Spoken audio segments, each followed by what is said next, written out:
Hello Oracles! Is the Tesla bot coming soon to a home near you? Elon seems to think so, but many of us in the community, based upon the Twitter poll that I did, don't seem to think that it's going to be coming as soon as Elon thinks. We will get into that in a moment. I just wanted to thank Brian and Lee last night. The live stream was awesome. We had an amazing discussion just before the AI Day event happened. So if you guys want to check it out, I'll put the link to that down below. So thank you guys for having me on and having this wonderful discussion. And before we get into this, I just wanted to thank Jason Soo, becoming the newest member of the Oracle community. Thank you so much for becoming a member. If you guys would like to become a member, you can sign up in the link in the pinned comment down below. I share a lot of great information down there, my price targets, production and delivery forecasts, and all of my valuation model, depending on what level you guys choose to go with. So thank you guys so much for that. So looking at the entire event going on, so it started off, if you guys haven't seen it, depending on what level of technical abilities you have, if you're just in it, kind of checking out Optimist, see what cool stuff that they had going on, the first 10 minutes for sure, definitely watch all of that. There was a lot of technical stuff that went on deeper into it. As Elon had stated, there was going to be a lot of technical information. It was deep. A lot of it was over my head. So I'm going to start looking at other channels and following people on Twitter as well, just to kind of wrap my head around some of the deeper information that they have. So today I'm going to go over a lot of the implications as to what this information could mean for the future of not only the company, but the stock itself. And I got to say, it was actually a really awesome night to see, because live we got to see Optimus taking its first steps on its own. So previously, before they had done it on stage, he was usually tethered up to something as he was doing his work. Last night on stage was the very first time that he took steps. Now, we were discussing on the live stream last night, do they put Optimus on wheels? Is he just going to roll around? Maybe that's easier than actually having functioning legs moving around. Well, it seems like, nope, he is absolutely going to be walking and not just rolling. Thinking about, bending, squatting, and all that stuff that humans need to do makes sense to go in this direction. And so the first bot that actually came out on stage was Bumble C, and we were joking last night about how, it was basically Transformers. We've got Optimus Subprime and Bumble C versus Bumblebee.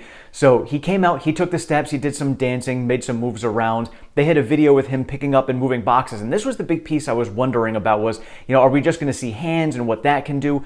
It was a fully functional robot. It was, took him 6 months, and Elon said previously it would take 6 months and 500 people to put together a prototype for this.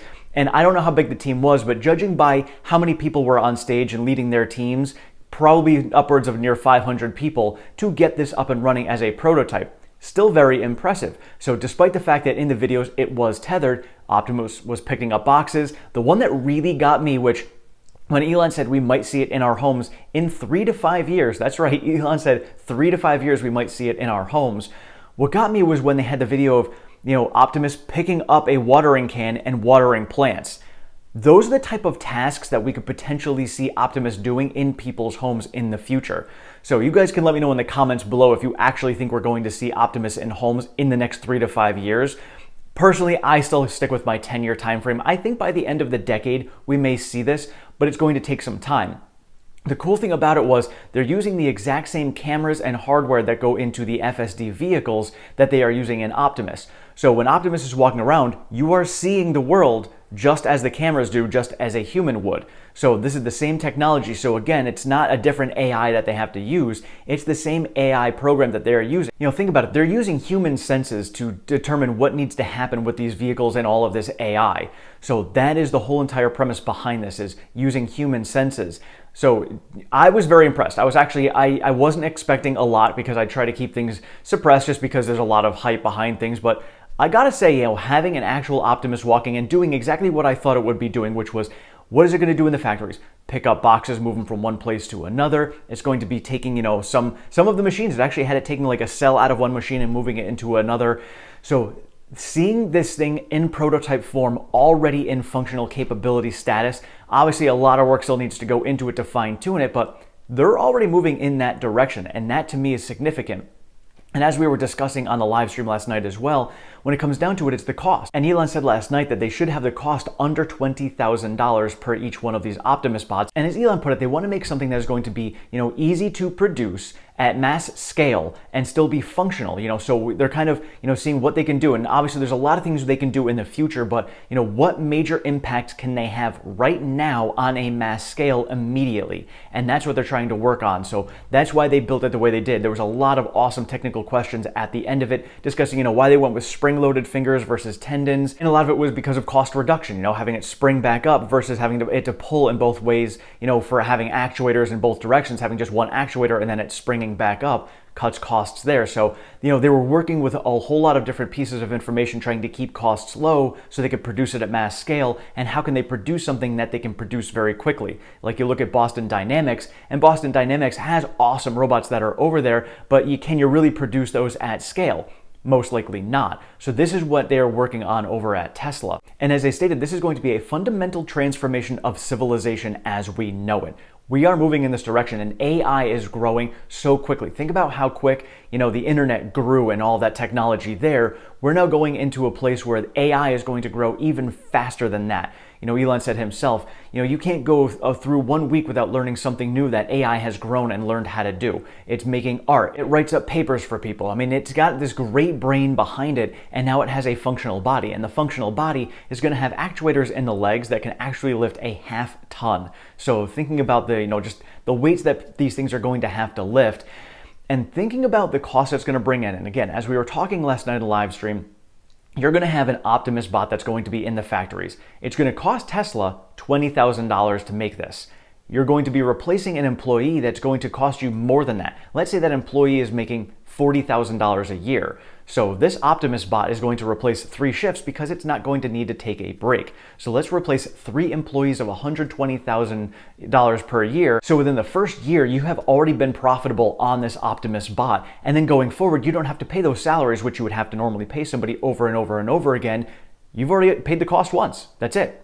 That's all you got to do. You have to pay for charging, but because Tesla has all the solar roofs and they're going to have sustainable energy, that will cover itself as well. So the cost savings in itself are going to be just mind-blowing. So this is going to just tack on more money to their bottom line as we go forward. So I'm really excited to see how this is going to progress. Elon did say that they do plan on doing an AI Day every single year. This is why they switched it over to the 2022. So we'll end up having AI Day 2023 as well and going forward. He also said they may end up doing monthly podcasts to be able to show, hey, this is the progress we are making on Optimus at the moment, and just show the different ingenuity that they have coming out of it. And then they switched over to FSD and they discussed a lot of that, very similar to what we had seen last year, just all the progress they are making behind the scenes, with all the underlying layers that they are putting into FSD and building all of that up. And so they did have the question at the end about, when are we going to get to that single stack stage? And they did say that most likely by the end of the year, maybe even by November, we will see it. Elon said that by next month, we should be seeing a huge update coming through. And by the end of the year, we should be seeing a worldwide release of FSD. It's really just going to depend upon, different regulations in the countries that they have out there. So, whatever countries will allow it, they are most likely going to have FSD there. So now you think about, all right, well, when they have all of this data coming in, how are they going to compute all of this? Well, they dove into Dojo and explained how Dojo has been functioning currently and it is building up all of this data that they are working on. And they were saying that by the time they get to Q1 of 2023, they should be able to double the auto labeling capabilities. So this just, is growing so much faster. So they're still continuing to build Dojo. This is all just kind of growing all at the same time. And the more data they have coming in, the more Dojo is going to be able to handle this. Elon also did say that, they're going to be using Dojo very similar to Amazon Web Services. So people will be able to pay them money to be able to utilize this system as well for themselves. So this is just another revenue generator that they have going forward when it comes to Tesla, Dojo, AI, and all of this technology. And they said Tesla is really a hardcore technology company. So thinking about the fact that people are like, oh, it's an automotive maker. It's not. They are a technology company, not just hardware, but they also do software, AI, all of it. This is a massive technology company that a lot of people think is just an EV or automotive maker company. So realistically, that's where they got their money started. That's where they started with. That's not where they're going. They are going to places well beyond where they are looking at right now. And so now Elon was asked the question, when it comes to Optimus, is this still in line with the company's mission, or is the mission statement going to change? And Elon's like, well, Optimus is something that's really cool, and would you not want to see it happen in the future? So it's moving in that direction. He didn't directly answer that question, but he did state that Optimus is going to speed up and help transition the world to sustainable energy, because think about it, we're trying to move there as quickly as possible. We're only moving at human speed. When we got Optimus out there, we can now work at Optimus speed. So that's just going to speed up the transition to renewable energy in the future. We're starting to get there. Again, we're going to start discussing more and more about energy as we go forward, but this transition is going to speed things up, and we'll also have a really cool Optimus to play with as well. And Elon did say that, down the road, the Optimus will have the capabilities of having conversations with people as well. I would imagine it's going to be very similar to watching Iron Man, and when Tony Stark is talking to Jarvis, discussing, things and just having conversations like that. I have no doubt this is what we are going to see in the future. Who knows how long it's going to take to get to that point. But this is what the future is going to be looking like in Elon's eyes, and I personally think we are going to get there. You guys can let me know in the comments below if you think we are going to get there, but seeing as how quickly AI is growing now, I think I will be able to see this in my lifetime. And one of the things that I think that is awesome is the fact that Elon came out and during the questions had mentioned software 2.0. Now, for anybody who is over on Twitter or anybody who follows Andrej Karpathy was, given a challenge that if anybody on stage says software 2.0, he has to do 5 shots of tequila. And Elon had seen this and played around with it, so you can tell that that relationship between the two is still good. So if there was ever any questions as to what the feelings between Andrej and Elon were, it is good. They are still friends, very jovial, and this is awesome to see. And just as we're seeing that Tesla is partnering up with Redwood Materials with JB Straubel, I have no doubt in the future there may be a partnership with Andrej depending on what he is doing. And now, seeing as this was a recruiting event, Elon did say that Tesla is not a honeypot. There's a lot of companies over in Silicon Valley that are honeypots where, engineers can go in there and, they've got a lot of abilities, but they don't really have to put forth all of their efforts, and they make a lot of money. So they can make a lot of money without having to really do a lot. It's like at Tesla, you're going to make a massive difference in the world, but you're going to have to work your butt off. You're going to have to get shit done, and you're going to need to do this because that is what they are focusing on, is changing the world in the future. So this is, what he's saying. So he's not sugarcoating anything. He's saying, if you want to change the world, come here. You're going to work your butt off, but we are going to be changing the world. Or you can stay where you're at. But, this is what he presented to people when it came to the engineers that they are trying to recruit, because you want to make a difference, you're going to come here and we are going to make a difference. And then someone had also asked Elon about, the functionalities of Optimus and saying, why are we making it? If humans are basically limited to what we have for human features, and we can see and, different things are out there, maybe superhuman capabilities for these Optimus robots, why are they going with just a humanoid version of it and not going bigger? And Elon goes back to the statement where he said they're trying to come up with something that is going to be able to get mass produced now and be able to make the most difference right now on a mass scale. So right now, that is the humanoid difference. He goes down the road, maybe there's going to be third parties who are going to come out with different gadgets or things or attachments you could put on it. And this is actually something we had discussed in the live stream before it started all as well. So, they'll have all sorts of different attachments. Maybe it's going to have go-go gadget arms and things like that. But down the road, they can do that. They need to get the basic concept out now. You don't want to shoot for the stars, this early on and then just have it flop. So come up with something basic, have it do basic functions, and then just kind of build it and grow it from there. And Elon did say that their goal is to have hundreds of thousands of these out there, millions of them, and most likely they are going to have more Optimus bots out in the world than they have vehicles, which is just an astronomical number to think about. So think about that progress going forward. And of course, he dove into the fact that when it comes to GDP is really just based upon how much you can produce. And when you have an unlimited number of robots that are coming out, you can just keep on producing more. So, GDP can theoretically be infinite based upon this theory. So you guys can let me know in the comments below about that, because I know a lot of times we look at the Tesla market cap and a lot of these price targets that we put out, even mine included, and I consider myself to be relatively conservative. But looking at these price targets that are out there and saying, hey, based upon our GDP now, how is Tesla possibly going to get to a $13 trillion market cap in the next decade? And you just got to ask yourself, well, if GDP can be infinite, then why are we limiting ourselves with GDP and what the world can be on that global level?